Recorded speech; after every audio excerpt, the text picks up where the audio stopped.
What's going on, guys? Khalipa's Tech here, coming back at you with another video. This is camera tips and tricks for the BLU G50 Mega. In this video, I'm going to be showing you some tips and tricks for this phone's camera that you might not know about yet. Before we go any further, I do want to ask you to go ahead and hit that subscribe button. It helps out the channel a lot. And now, let's get into the video. So the first thing I want to show you is what you can do with the volume key in the camera app. So by default, when you press a volume key, when you have the camera open, it's just going to take a picture. But I'm going to show you what else you can have it do.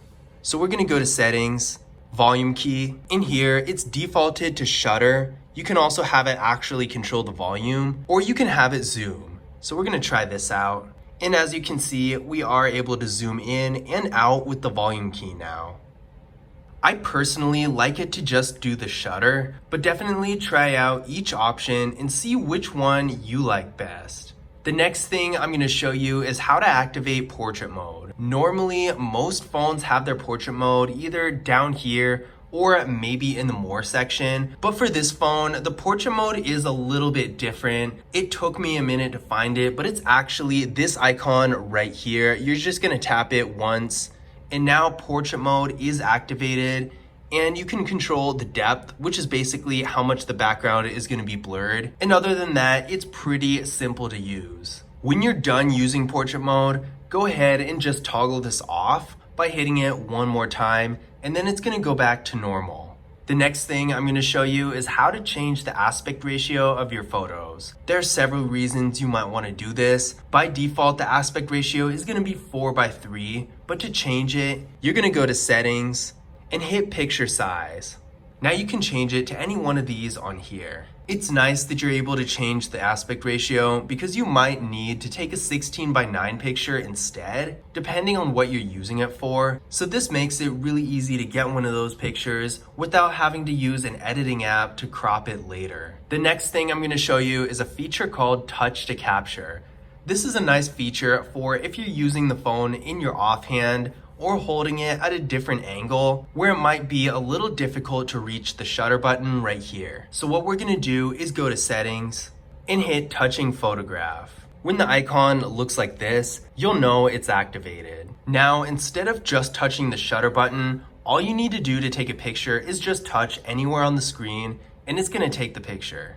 The next thing I'm going to show you is how to activate the grid lines. Grid lines are really useful if you want to line something up in a picture, maybe center the frame or something like that. So all you need to do is go to settings, and by default, of course, grid lines are turned off. As you can see right here, hit this icon, and now you can choose from several different types of grids. I would definitely suggest playing around with these grid lines and seeing which one works best for you, because it'll be different for everyone depending on what exactly you're trying to accomplish with the grid. Once you want to turn it off again, go back to settings, hit composition line, and just turn it off. The next thing I'm going to show you is night mode. This is a cool feature that allows you to take better pictures in lower lighting. All you need to do to activate night mode is go down here to night shot and it's going to activate. As the name implies, this is for nighttime pictures or pictures in low lighting. So keep this in mind. It's not going to work properly if you're taking it in well-lit areas, and the picture in that case isn't going to come out very well. That being said, if you do use it for its intended purpose, it will enhance the quality of the picture quite a bit. The next thing I'm going to show you is how to turn off the shutter sound. By default, this phone does make a sound when you activate the shutter to take a picture, but you might not like this, so I'm going to show you how to turn the sound off. You're going to go up here to settings and simply hit this button right here. When it looks like this, that's how you know the camera is muted, so there's not going to be any type of shutter sound. If you want it back for any reason, all you need to do is hit it one more time, and then it'll look like this, indicating that the camera sound is back. The next thing I'm going to show you is a little bit about the flash controls. So the flash icon is right here in the top left corner. What you're going to want to do to turn flash on is hit this icon. Now it's in automatic, and automatic is basically just going to use the camera's sensors to determine whether or not flash is needed. So if you're in low lighting, the flash is obviously going to be used, but if you're in high lighting like we are right now, it's not gonna do anything. Now if we hit this one more time, it's gonna go to on, and when the flash is on, then no matter what the lighting is, it's gonna be activated. And of course, one more time is gonna turn the flash back off, which is the default setting. And when it is off, then no matter what the lighting is, whether it's light or dark, there's gonna be no flash at all. The next thing I'm gonna show you is how to use the timer. The timer is a really useful feature if you're trying to take a picture of yourself or a group setting, something like that, where you can't actually be there to take the picture with your own hands. So to get to this, we're gonna go to settings and hit countdown. You're gonna be able to choose between off, 3 seconds, and 10 seconds. I personally feel like the 3 seconds is a little useless. I don't know what you would use 3 seconds for. That's really just not enough time, but 10 seconds is really useful.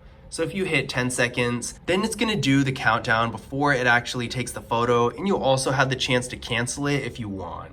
Keep in mind that after you take a picture with the countdown, it's not just gonna go back to normal. You actually have to go back into the settings menu and turn the countdown off. So be aware of that in case you turn on the timer and then wonder why it's still doing it after you use it once. You do actually have to turn it on and off manually. So if it is a one-time use, be sure to turn it back to normal with the timer off as soon as you're done. The last thing I'm gonna show you is how to use a filter. Filters are really cool tools. They can save you a little bit of time and energy when it comes to editing a photo.